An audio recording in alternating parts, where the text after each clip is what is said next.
कितना सुंदर भाव कहा है।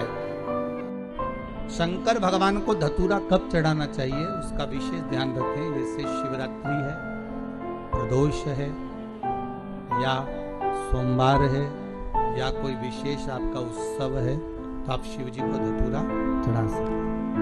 धतूरे का बहुत अच्छा क्रम है महाराज, वो केवल शिवरात्रि के दिन करने का होता है।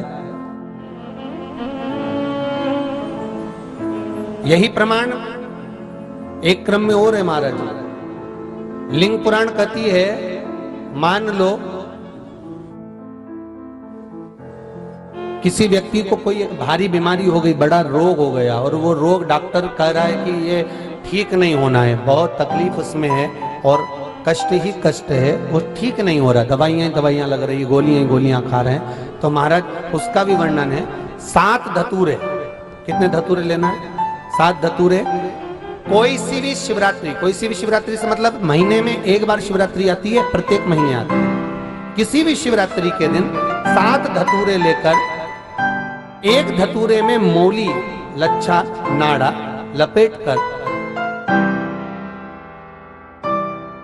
चंद्रमौली भगवान का स्मरण कर उस मौली को लपेटकर 6 धतूरे में हल्दी लगाकर शंकर भगवान की जो जलाधारी है, जलाधारी में आपको पहले भी वर्णन किया है,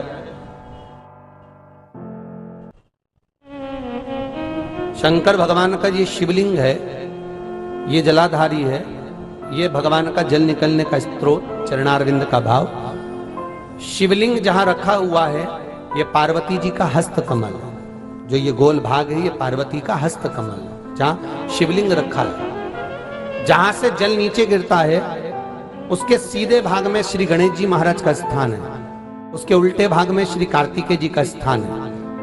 जलाधारी के सामने एक मोटी सी लाइन होती है, कहीं सांप बना होता है, कहीं स्थान बना होता है। जो मोटी सी लाइन है, ये शंकर भगवान की सबसे छोटी लड़की अशोक सुंदरी का स्थान है। जलाधारी के ऊपर जो 3 टेकी लगी है, ये भृगु ऋषि का, भृंगी गण का स्थान है। इसके ऊपर जो कलश है, कलश में जो पानी भरा जाता है, वो पानी जो बूंद बूंद नीचे गिरता है, ये शंकर भगवान की 5 लड़कियों का स्थान है। जया, विषहरा, सामरीबारी, दोतली और देव, ये 5 लड़कियों का स्थान है। शंकर भगवान का संपूर्ण परिवार शिवलिंग के सामने से, जहां से जल चालू होता है गिरने के लिए, नीचे की ओर जब जल जाता है, उस स्थान पर भगवान शंकर के सारे गणों का स्थान है। फिर जब जल बहकर सामने की ओर जाता है, जितनी दूर तक जल जाता है उतनी दूर तक भगवान शंकर के उस जल भाग को ग्रहण करने के लिए 33 कोटि देवताओं का स्थान है।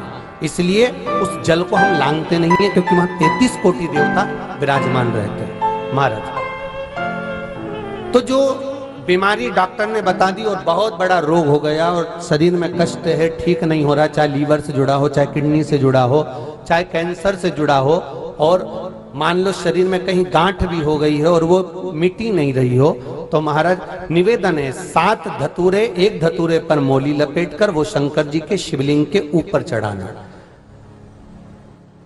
6 धतूरे, उसमें से एक धतूरा भगवान श्री गणेश जी का स्थान, दूसरा धतूरा श्री कार्तिकेय जी का स्थान, तीसरा धतूरा अशोक सुंदरी का स्थान। महाराज शंकर भगवान की जगदम्बा जी के हस्त कमल के ऊपर एक धतूरा, 5, एक धतूरा जहां से जल नीचे की ओर बहकर जा रहा हो, पानी जिस जगह से नीचे गिर रहा हो, बिल्कुल वहीं पर एक धतूरा चढ़ा देना है। उस धतूरे को चढ़ाने के बाद वो धतूरा वापस लेकर आना है।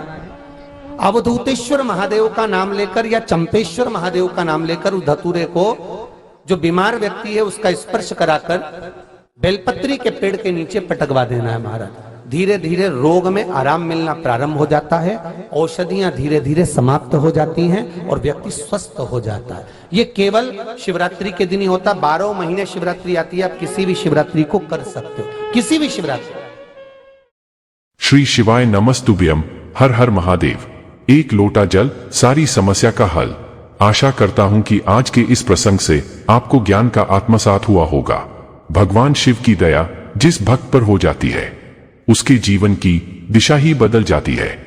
ऐसे ही कल्याणकारी उपायों के लिए हमारे YouTube चैनल शिव की दया दिशा को लाइक, शेयर और सब्सक्राइब करें, ताकि हमारा अपने धर्म से जुड़ाव बना रहे और हम सभी एक दूसरे से जुड़े रहे। आपका आत्मबल और विश्वास ही आपकी सफलता है। जिस इंसान का जितना विश्वास होगा, सफलता भी उतनी ही होगी।